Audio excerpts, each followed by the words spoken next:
Chapter 4. The Chuas. My last name is Chua, Kai in Mandarin, and I love it. My family comes from southern China's Fujian province, which is famous for producing scholars and scientists.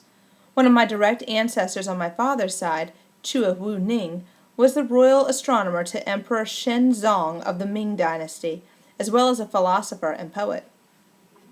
Obviously wide-ranging in his skills, Wu Ning was appointed by the emperor to be the chief military staff in 1644, when China faced a Manchu invasion. My family's most prized heirloom, in fact our only heirloom, is a 2,000-page treatise handwritten by Wu Ning interpreting the I Ching, or Book of Changes, one of the oldest of the classic Chinese texts. A leather-bound copy of Wu Ning's treatise with the character for Chua on the front cover now sits prominently on my living room coffee table. All of my grandparents were born in Fujian, but at different points in the 1920s and 1930s they boarded boats for the Philippines, where there was said to be more opportunity. My mother's father was a kind, mild-mannered schoolteacher who became a rice merchant to support his family. He was not religious and not particularly good at business. His wife, my grandmother, was a great beauty and devout Buddhist.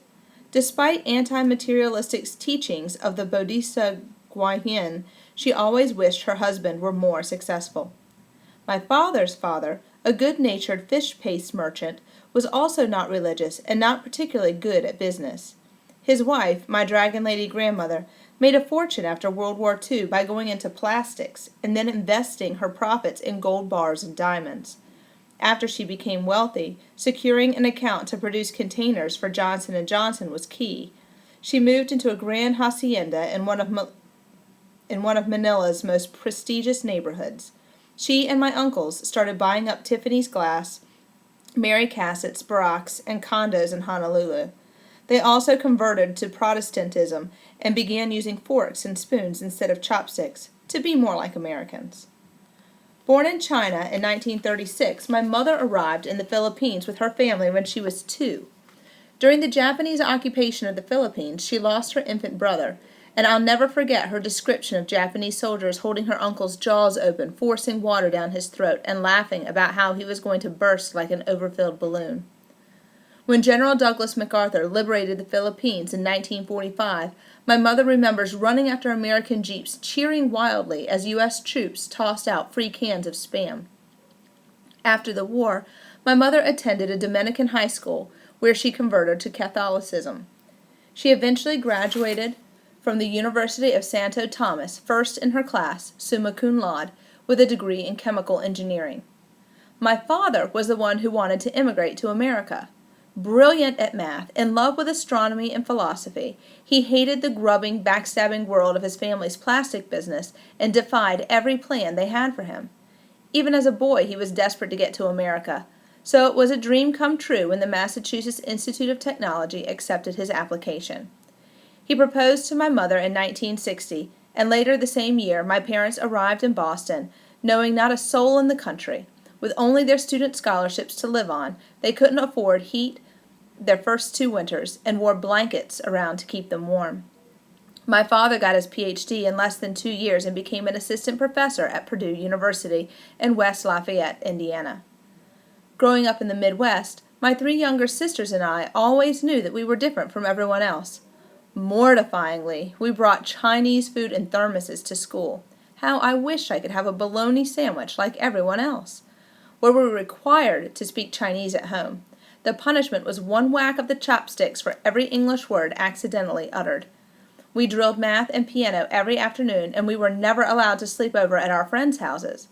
Every evening when my father came home from work, I took off his shoes and socks and brought him his slippers.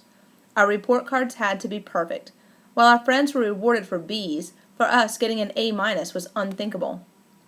In 8th grade, I won 2nd place in a history contest and brought my family to the awards ceremony.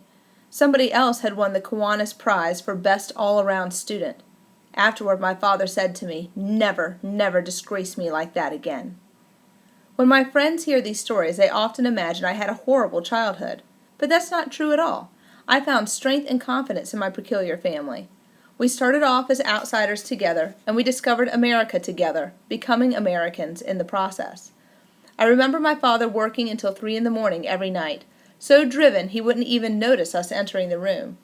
But I also remember how excited he was introducing us to tacos, sloppy joes, Dairy Queen, and all-you-can-eat buffets, not to mention sledding, skiing, crabbing, and camping. I remember a boy in grade school making slanty-eyed gestures at me, golfing, as he mimicked the way I pronounced restaurant. I vowed at that moment to rid myself of my Chinese accent. But I also remember Girl Scouts and hula hoops, roller skating in public libraries, winning a Daughters of the American Revolution essay contest, and the proud, momentous day my parents were naturalized. In 1971, my father accepted an offer from the University of California at Berkeley, and we packed up and moved west. My father grew his hair and wore jackets with peace signs on them. Then he got interested in wine collecting and built himself a 1,000-bottle cellar. As he became internationally known for his work on chaos theory, we began traveling around the world. I spent my junior year in high school studying in London, Munich, Lausanne, and my father took us to the Arctic Circle. But my father also was a Chinese patriarch. When it came time to apply to colleges, he declared that I was going to live at home and attend Berkeley, where I had already been accepted, and that was that. No visiting campuses and agonizing choices for me. Disobeying him, as he disobeyed his family, I forged his signature and secretly applied to a school on the East Coast that I'd heard people talking about. When I told him what I had done, and that Harvard had accepted me, my father's reaction surprised me. He went from anger to pride, literally overnight. He was equally proud when I later graduated from Harvard Law School, and when Michelle, his next daughter, graduated from Yale College and Yale Law School. He was proudest of all, but perhaps also a little heartbroken, when Katrin, his third daughter, left home for Harvard, eventually to get her MD and PhD there. America changes people. When I was 4, my father said to me, "You will marry a non-Chinese over my dead body." But I ended up marrying Jed, and today my husband and father are the best of friends. When I was little, my parents had no sympathy for disabled people.